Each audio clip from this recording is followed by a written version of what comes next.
नमस्कार दोस्तों, जय बागेश्वर धाम सरकार।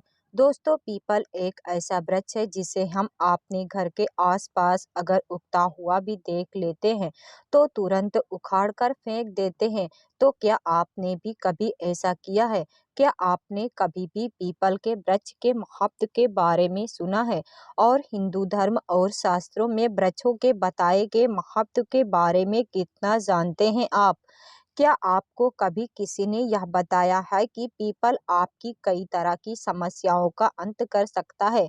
और जब आपके भाग्य के सभी दरवाजे बंद हो जाएं, आपको कोई रास्ता न दिख रहा हो, तो केवल पीपल की शरण में जाने से आपको आपकी सभी समस्याओं का समाधान मिल सकता है। और तो और पीपल एक ऐसा वृक्ष है जो कलयुग में साथ-साथ देव वृक्ष माना जाता है। तो दोस्तों, क्या आप भी नहीं जानना चाहते हैं कि आखिर शास्त्रों में पीपल को इतना महत्वपूर्ण क्यों बताया गया है? और सिर्फ पीपल को छूकर कौन सा मंत्र बोल देने से हर इच्छा हाथों हाथ पूरी हो जाएगी? और पीपल की पूजा कैसे करनी चाहिए? और पीपल की पूजा आराधना करने से कौन कौन से फल प्राप्त होते हैं? और जो लोग पीपल के बारे में ये कहते हैं कि पीपल पर भूत प्रेत भी निवास करते हैं, तो इस बात में कितनी सच्चाई है? और ऐसे कौन से कर्म हैं जो पीपल के नीचे हमें कभी भूल से भी नहीं करने चाहिए? तो अगर जानना चाहते हैं आप इन सभी सवालों के जवाब, तो आज के वीडियो में आपके लिए हम यही लेकर आए हैं। लेकिन उसके लिए आपको यह वीडियो लास्ट तक ज़रूर देखना होगा। दोस्तों, स्वागत है आपका हमारे चैनल पर। आगे बढ़ने से पहले वीडियो को लाइक और चैनल को सब्सक्राइब जरूर कर दें, जिससे श्री बागेश्वर बालाजी की कृपा आप पर सदैव बनी रहे। चलिए वीडियो में आगे बढ़ते हैं। दोस्तों, पीपल को कलयुग में साक्षात देव वृक्ष कहा गया है। श्रीमद् भगवत गीता के एक श्लोक में श्री कृष्ण ने खुद कहा है कि वृक्षों में मैं पीपल हूँ। इसके अलावा अर्थवेद और छंदोग उपनिषद में पीपल के वृक्ष को देवताओं का स्वर्ग बताया गया है। और अगर आप श्रीमद् भगवत गीता को गहराई से पढ़ेंगे तो आपको यह पता चलेगा कि पीपल के मूल भाग में ब्रह्मा जी, मध्य भाग में विष्णु जी और अग्र भाग में शिव जी का निवास होता है। और लक्ष्मी नारायण साक्षात रूप से पीपल पर ही निवास करते हैं। केवल भगवत गीता ही क्यों, स्कंद पुराण में भी स्वयं नारायण कहते हैं कि पीपल की जड़ में विष्णु जी, तने में कृष्ण जी, शाखाओं में नारायण, पत्तों में श्रीहर और फूलों में सभी देवी देवताओं का निवास होता है। तो पीपल कलयुग में सर्वजन के लिए कल्याणकारी वृक्ष है। और हिंदू धर्म कहता है कि पीपल की पूजा से सभी तरह की मनोकामनाएं पूरी होती हैं। तो आपको यह भी बता देते हैं कि जो विद्वान यह समझते हैं कि पीपल के नीचे भूत प्रेत और बाधाओं का निवास होता है, तो उन्हें ये जानना चाहिए कि केवल हफ्ते में रविवार का दिन ऐसा होता है जिसमें पीपल के भीतर दरिद्रता निवास करती है। तो शास्त्रों में भी रविवार के दिन पीपल की पूजा करना को वर्जित बताया गया है। आपको रविवार को ना तो पीपल को जल देना चाहिए और ना ही पूजा करनी चाहिए। इसके अलावा अगर कभी आपके घर के आसपास पीपल उग रहा हो और आपको उसे कटवाना हो, तो आप रविवार का दिन चुन सकते हैं। इससे आपको दरिद्रता का नाश होगा। दोस्तों, धर्म कहता है कि एक व्यक्ति को अपने जीवन में कम से कम एक पीपल का पेड़ जरूर लगाना चाहिए। लेकिन इस बात का खास ख्याल रखिए कि पीपल हमेशा घर से दूर लगाया जाए और घर पर भूल से भी पीपल की छाया भी नहीं पड़नी चाहिए।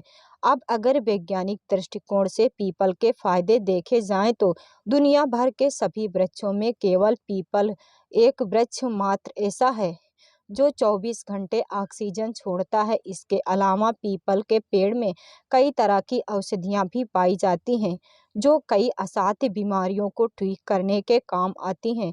दोस्तों, अगर हम शास्त्रों को गहराई से पढ़ेंगे तो हमें पता चलेगा कि पीपल के पत्ते पत्ते में भगवान वास करते हैं। अगर रविवार के अलावा किसी भी दिन आपने पीपल के पेड़ को कटवाना सोचा भी तो इससे आपके घर के पितर को दुख भोगने पड़ते हैं। और तो और आप आपके वंश वृद्धि में रुकावट आती है। लेकिन अगर आप किसी विशेष उपाय के पीपल को कटवाना चाहते हैं तो आपको इसके नियम अनुसार पूजा करनी चाहिए और उसके बाद पीपल की लकड़ी को कटवाना चाहिए। चलिए आपको यह भी बता देते हैं कि पीपल की पूजा कब और कैसे करनी चाहिए और उसका क्या फल होता है। तो दोस्तों, जैसा कि हम पहले बता चुके हैं कि आप रविवार का दिन छोड़कर हफ्ते के सभी दिन पीपल की पूजा और आराधना कर सकते हैं। और अगर आप अमावस्या शनिवार के दिन पीपल के पेड़ के नीचे हनुमान जी की पूजा करते हैं और हनुमान चालीसा का पाठ करते हैं तो आपके घर की परेशानियां दूर होती हैं, क्योंकि अमावस्या पर पीपल के वृक्ष में भगवान श्री हरि माता लक्ष्मी के साथ निवास करते हैं। तो अगर आप अमावस्या पर पीपल के वृक्ष के नीचे नमो भगवते वासुदेव मंत्र के जाप करते हैं तो इससे आपको माता लक्ष्मी की अस्थायी कृपा प्राप्त होती है। इसके अलावा पद्म पुराण कहता है कि पीपल को केवल प्रणाम और उसकी परिक्रमा करने से ही व्यक्ति की आयु बढ़ती है। तो अगर आपको बीमारियों ने घेरा हुआ है, आपका स्वास्थ्य ठीक नहीं रहता है, तो आपको कम से कम पीपल की 5 परिक्रमा और उसको प्रणाम जरूर करना चाहिए। इससे आपके हजारों पापों का नाश होता है, साथ ही आपकी आयु भी बढ़ती है। और यदि आप हफ्ते में हर रोज रविवार को छोड़कर पीपल को जल और गाय का कच्चा दूध भी अर्पित करते हैं तो आपकी कुंडली के दोष शांत होते हैं और आपके दुर्भाग्य का भी नाश होता है। तो पीपल में सभी देवी देवताओं का वास माना जाता है, लेकिन शास्त्र कहते हैं कि पीपल में पितरों का निवास भी माना जाता है। अगर आप अपने जीवन में तीर्थ नहीं जा सकते हैं तो आप केवल पीपल की 11 परिक्रमा कर लीजिए, आपको सभी तीर्थों का फल प्राप्त होगा।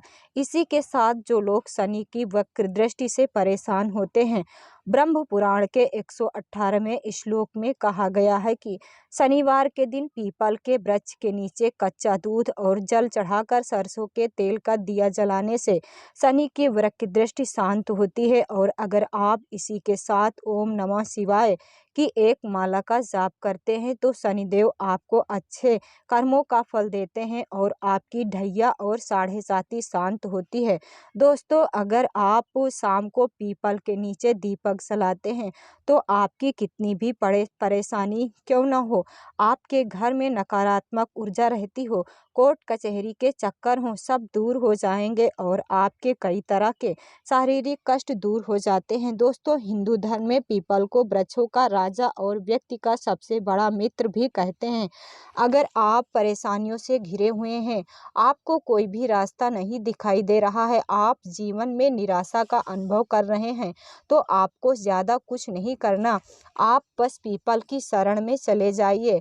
अगर आप सच्चे मन से हाथ जोड़कर उसे छूकर मन ही मन प्रार्थना करेंगे और ओम नमो शिवाय और ओम नमो भगवते वासुदेव मंत्र का जाप करेंगे तो यकीनन कुछ ही समय में आपकी सभी परेशानियां दूर हो जाएंगी और ईश्वर की कृपा साक्षात प्राप्त होगी। दोस्तों, इसी के साथ यह भी मान्यता है कि अगर आप सावन के महीने में अमावस्या और सभी शनिवार को पीपल के नीचे महादेव का शिवलिंग बनाकर उनकी विधिवत पूजा आराधना करते हैं और पीपल के नीचे बैठकर ओम नमः शिवाय का जाप करते हैं तो भी आपके जीवन में चमत्कारिक फल आपको देखने को मिलेंगे। अगर आप अपने जीवन में चमत्कारिक लाभ देखना चाहते हैं तो पीपल के नीचे बैठकर पीपल के 11 पत्तों को लीजिए, इन पर लाल चंदन से आप श्री राम लिखें और इन पत्तों की माला बनाकर आप हनुमान जी की मूर्ति को पहना दीजिए। ऐसा करने से आपके जीवन के सारे संकट और दोषों का नाश होगा।